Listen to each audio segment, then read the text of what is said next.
Operation Kagar దెబ్బకు Maoist party తుడిచిపెట్టుకుపోయినట్లేనా? ఒకరి తర్వాత ఒకరు మావోయిస్టు పార్టీ కీలక నేతలు ఎందుకు లొంగిపోతున్నారు? ఆయుధాలతో సహా ఎందుకు సరెండర్ అవుతున్నారు?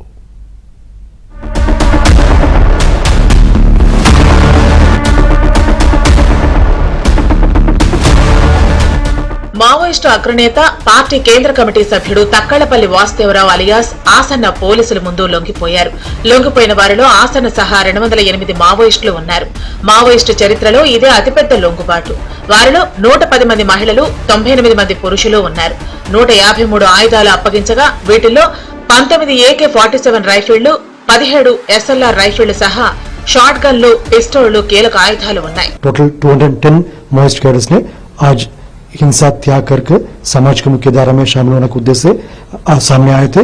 उन्हें समाज और हम सब ने स्वीकार किया, शासन ने उनको स्वीकार किया और उनका एक सामान्य जीवन जीने के लिए, एक शांतिपूर्ण जीवन जीने के लिए पुनर्मार्गम, पुनर्वास से पुनर्जीवन हमारे एक पहल है. उसी के तहत उनको सभी प्रकार का सहायता उपलब्ध किया जाएगा और इसमें टोटल 153 वेपन्स जिसमें AK-47, इंसास, LMG, SLR इस प्रकार हथियार भी शामिल है.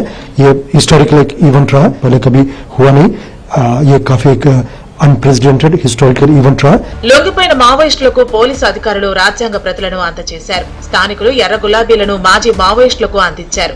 అడవిని వీడి జనారణ్యంలోకి స్వాగతం పలికారు.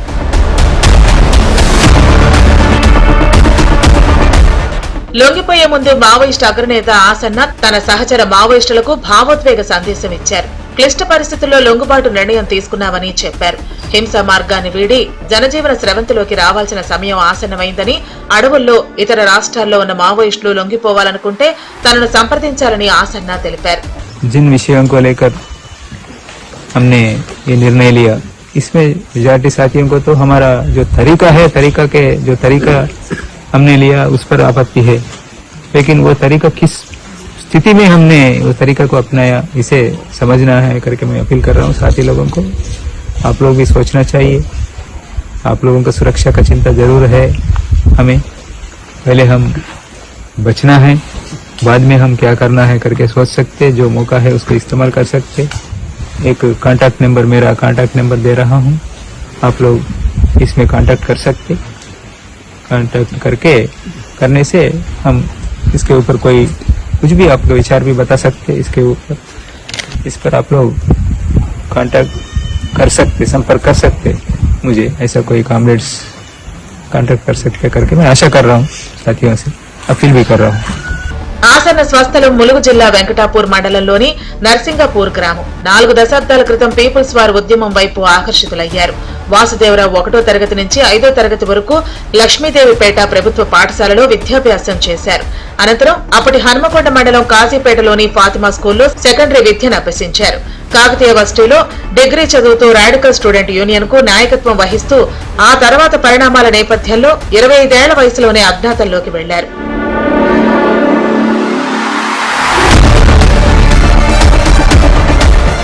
కీలక దాడులకు ఆసన్న వ్యూహకర్త.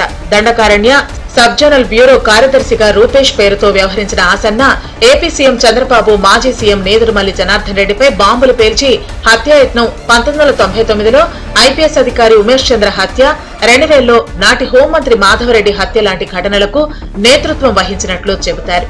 మావోయిస్టు పార్టీ అగ్రనేత మల్లోజల వేణుగోపాల్ అలియాస్ అభయ ఆయుధాలను వీడి 60 మంది ఉద్యమ సహచరులతో కలిసి జనజీవన స్రవంతిలో కలిసిన గంటల వ్యవధిలోనే ఆసన్న లొంగుబాటు ప్రకటన వచ్చింది. ఇద్దరు అగ్రనేతలు పోరాటాన్ని వేయటంతో మావోయిస్టు పార్టీకి గట్టి ఎదురుదెబ్బ తగిలినట్టయింది.